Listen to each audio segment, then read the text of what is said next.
Hey guys, I'm super excited to talk to you today about The Sandman, which is now on Netflix. I'm a massive fan of Neil Gaiman and this graphic novel of his, so let's talk about it. I will be spoiler free for the most part, so if you haven't seen the series yet, don't worry, I will not ruin anything. So let's talk about it. However, if this is your first time here, I'd love it if you take 1 second, hit that subscribe button, go ahead and hit that notification bell so you don't miss out on any more videos like this one. Okay, let's talk about The Sandman.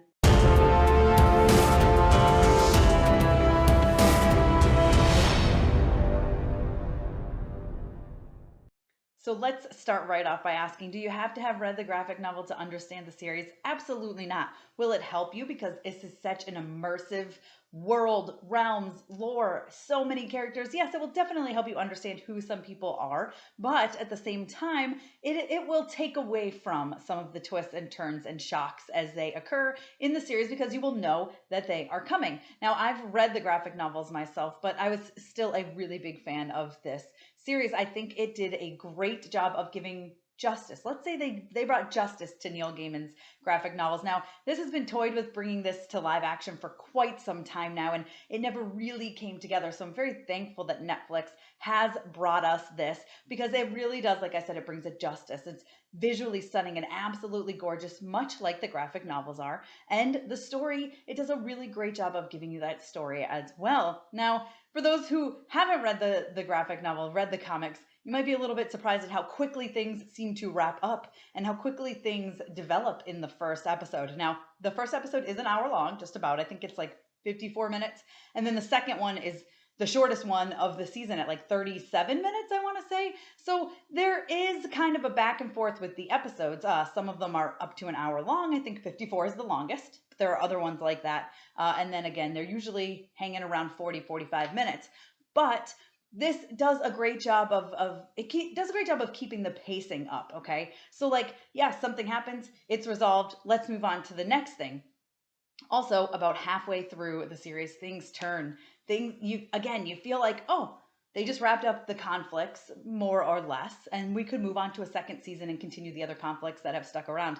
But no, the series just keeps going. Personally, I liked this. I do see how some people might feel like this is a lot that they are jam packing into one season, and they could have let things breathe more. They could have let things develop longer.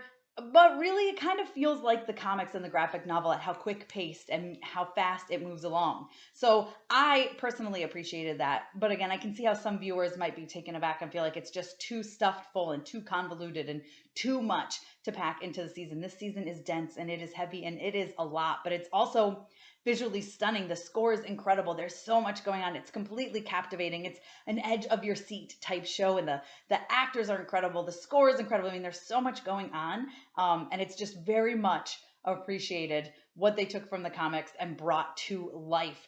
Okay, it's absolutely gorgeous, and I just really, really enjoyed the season overall. I hope that we get more. I don't know if we will. I feel like any series I tend to really, really like on Netflix gets canceled. So fingers crossed, knock on wood, that doesn't happen with The Sandman because I am all in on this. I thought it was a lot of fun. One of my favorite episodes is, I think it's episode 5. It doesn't even involve Dream, but I just really love that episode. It's very twisted, and you guys know I have a little bit of a twisted mind. I kind of like the twisted stuff, so I was very much here for that.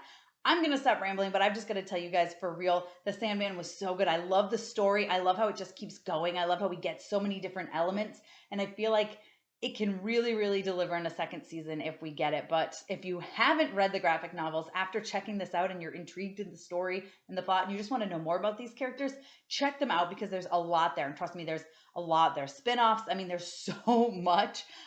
It's a lot, but it's well worth reading. And Neil Gaiman is absolutely phenomenal. And I feel like he's got to be very, very proud of this series because it's absolutely incredible. It exceeded my expectations. I give it a 4 out of 5 because, like I said, it is a lot.